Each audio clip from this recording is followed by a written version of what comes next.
Most people's relationship drama involves awkward text messages, maybe a messy breakup at a restaurant, or an uncomfortable conversation with mutual friends.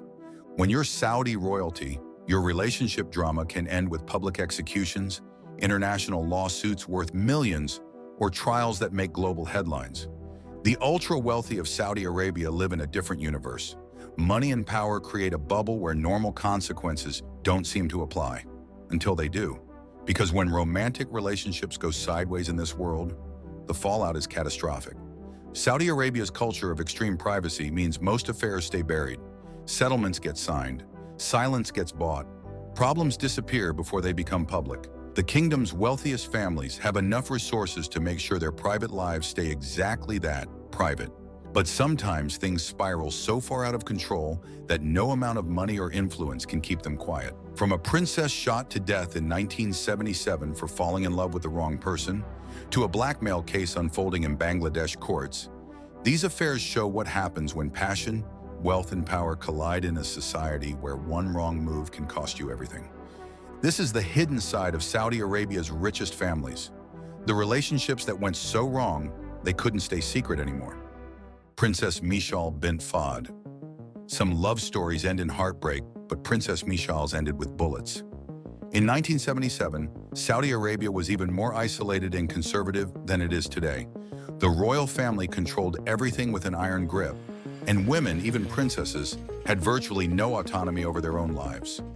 Marriages were arranged, relationships were monitored, and stepping outside those boundaries could cost you everything. Princess Mishal bint Fahd Al Saud was born into unimaginable privilege as a member of the Saudi royal family. She had access to wealth most people couldn't comprehend, lived in palaces, and carried a name that opened every door in the kingdom. But all that privilege came with suffocating restrictions, especially for women. In her late teens, Princess Mishal fell in love. The man wasn't someone her family had chosen. He wasn't royalty. He wasn't even approved. And that made their relationship an unforgivable transgression in the eyes of her family and Saudi law. When the relationship was discovered, there was no discussion or attempt to quietly resolve things. Under Saudi Arabia's strict interpretation of Sharia law, adultery, which included any romantic or sexual relationship outside of marriage, carried the death penalty. Princess Mishal and her lover were both sentenced to death. In 1977, they were executed publicly. She was shot to death. He was beheaded. The executions were carried out as a brutal message about what happens when you violate the kingdom's moral codes, and it didn't matter if you were a princess. The horror of Princess Mishal's execution might have stayed buried in Saudi Arabia's closely guarded secrets. But in 1980, British television aired a documentary called Death of a Princess. The film dramatized her story, showing the world what happened when a young woman from one of the most powerful families on earth dared to choose her own romantic partner. The documentary triggered a massive international incident. Saudi Arabia was furious that their internal family matters had been exposed to global scrutiny. They recalled their ambassador from the UK. British businesses operating in Saudi Arabia faced retaliation. The diplomatic fallout was severe and lasted for months. But the controversy also forced uncomfortable conversations about women's rights, the death penalty, and the brutal enforcement of religious law in Saudi Arabia.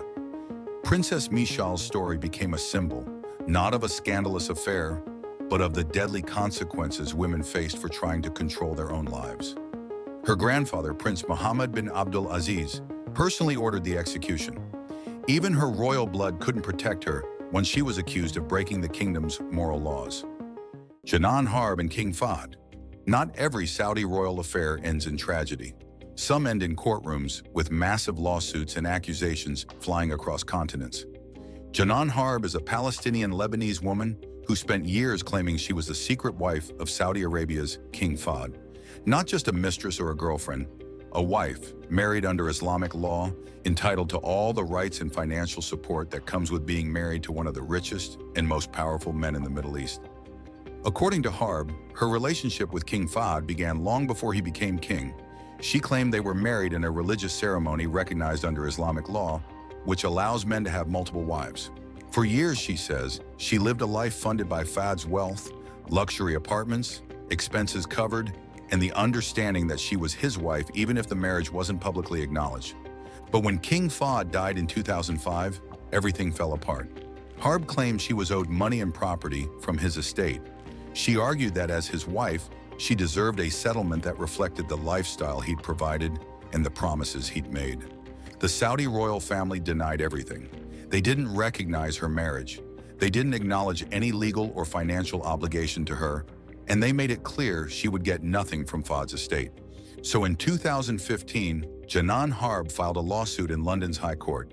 She demanded approximately £15 million from King Fahd's estate, arguing she'd been promised financial support and property that was never delivered.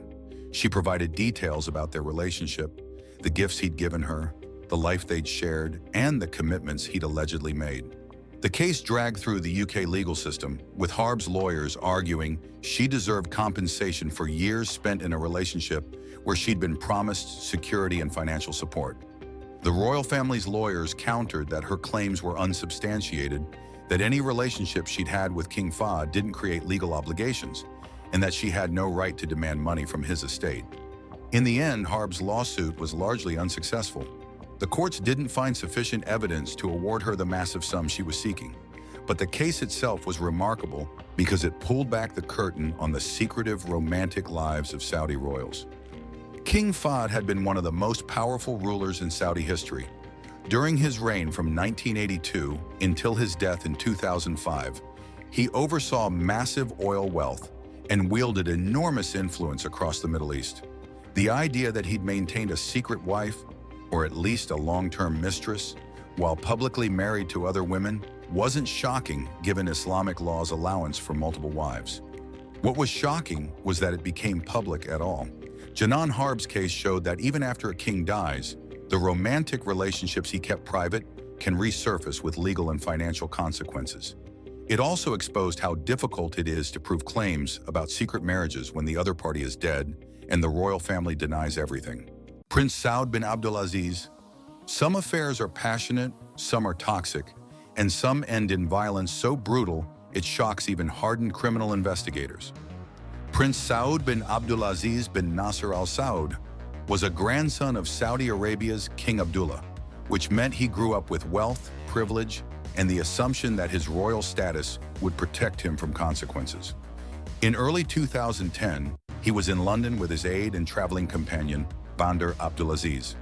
On the surface, Bandar was Prince Saud's servant, someone paid to assist him, travel with him, and handle his needs.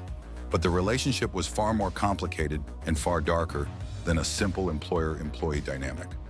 On February 15, 2010, Bandar Abdulaziz was found dead in their suite at the Landmark Hotel in London. He'd been beaten so severely that the injuries were catastrophic. Prince Saud claimed it was an accident, that Bandar had been hurt during rough horseplay or some kind of misunderstanding. But when London Metropolitan Police investigated, they uncovered something horrifying. CCTV footage from the hotel showed weeks of escalating violence. Prince Saud had subjected Bandar to brutal, repeated assaults. In the hours leading up to Bandar's death, investigators documented at least 24 separate violent attacks. This wasn't an accident. This was a pattern of sustained, vicious abuse that culminated in murder. The case went to trial at London's Old Bailey, one of the most famous criminal courts in the world. Prosecutors presented overwhelming evidence of Prince Saud's violence. The CCTV footage was damning. Medical examiners testified about the severity of Bandar's injuries. And slowly, another layer of the relationship emerged. Evidence suggested that Prince Saud and Bandar had been involved in a sexual relationship. Prince Saud denied it throughout the trial. Given Saudi Arabia's harsh laws against homosexuality, where being gay can result in execution, admitting to a sexual relationship with another man would have had devastating consequences for him beyond the murder charge. But the evidence pointed to a relationship that went beyond employer and servant. It was intimate, toxic, and ultimately deadly. The abuse Bandar endured wasn't just physical violence from a cruel boss. It was the violence of a deeply troubled relationship where power, control, and secrecy created a lethal combination. In October 2010, Prince Saud was convicted of murder and sentenced to life imprisonment with a minimum of 20 years. The judge described the attack as ferocious and noted the pattern of escalating violence that led to Bandar's death. The case became international news not just because a Saudi prince was convicted of murder, but because it exposed the hidden nature of his relationship with Bandar. In a kingdom where homosexuality is punishable by death, the revelation that a member of the royal family may have been involved in a same-sex relationship was explosive. Prince Saud's royal status didn't protect him once he committed murder on British soil. London's legal system didn't care about his title or his family's wealth. The evidence was overwhelming, and the verdict was guilty. This wasn't a love affair gone wrong. It was an abusive, violent relationship that ended in tragedy. Bandar Abdulaziz lost his life. Prince Saud lost his freedom, and the world got a rare, disturbing glimpse into the hidden lives of Saudi royals when relationships turned deadly. Megna Alam and the Saudi ambassador. Most of the affairs in this story happened years or even decades ago, but this one is happening right now, playing out in Bangladesh courts as legal teams battle over accusations, denials, and what really happened between a beauty queen and a powerful diplomat. Megna Alam is a Bangladeshi model and former beauty queen who built a career on her looks, her public persona, and her connections. In April 2025, she was arrested in Dhaka on serious charges, attempting to blackmail Saudi ambassador Essa Yusuf Essa Al-Duhailan. According to the charges, Alam demanded 5 million Bangladeshi taka, roughly 42,000 US dollars, from the ambassador. She allegedly threatened to leak private photos and videos if he didn't pay. The accusations paint a picture of a relationship that went sour, with Alam trying to use compromising material as leverage to extract money. But Alam's side of the story is different. She claims she had a genuine, romantic relationship with the ambassador. She says he made promises to her about their future, about financial support, about taking care of her, and that he broke those promises. In her version, she's not a blackmailer. She's a woman who was lied to and used by a powerful man who could walk away without consequences while she was left with nothing. The Saudi ambassador denies the allegations entirely.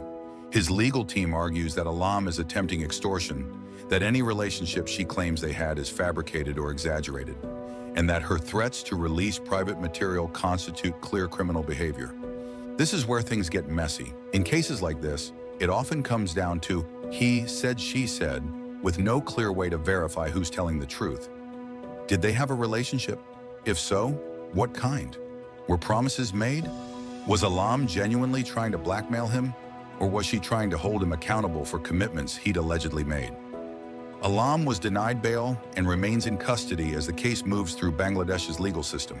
The charges against her are serious, and if convicted, she could face significant prison time. But beyond the legal battle, the case raises uncomfortable questions about power dynamics when wealthy, influential men from conservative countries get involved with women who have far less power and protection. If Alam's claims about their relationship are true, she was involved with a man who could simply deny everything and walk away while she faces criminal charges. The scandal has damaged both of their reputations. Alam's career as a model and public figure is essentially over. Whether she's convicted or not, the blackmail accusations have destroyed her image. The Saudi ambassador faces embarrassment and scrutiny over allegations that, even if false, have created a diplomatic headache. This case is still playing out, so we don't know how it ends. Will Alam be convicted? Will more evidence emerge about their relationship? Will the ambassador face any consequences if it turns out he did make promises he didn't keep? What we do know is that this is yet another example of how romantic entanglements involving Saudi wealth and power can explode into legal nightmares, destroyed reputations, and battles fought in courtrooms rather than bedrooms. These four cases: a princess executed in 1977, a secret wife who sued a king's estate, a prince convicted of murdering his lover, and a beauty queen facing blackmail charges in 2025, span nearly 50 years of Saudi history. They represent different kinds of relationships, different outcomes, and different levels of tragedy. For every affair that ends in a courtroom or a headline, there are countless others that stay hidden behind palace walls, protected by wealth, power, and Saudi Arabia's culture of extreme privacy. The kingdom's richest families have the resources to keep secrets buried, to settle disputes quietly, and to make problems disappear before they ever reach the public. The real question isn't how many Saudi affairs have ended in scandal. It's how many have ended quietly, with settlements, silences, and secrets that never see daylight. In a world where wealth can buy almost anything, the affairs we know about are just the ones that couldn't be bought off, covered up, or contained. And as Saudi Arabia continues modernizing, as social media makes secrets harder to keep, and as Western courts remain willing to hear cases involving Saudi royals, we'll likely see more of these stories surface. The question is whether the next scandal will be even bigger than the ones that came before, or whether it'll be handled so efficiently that we'll never hear about it at all.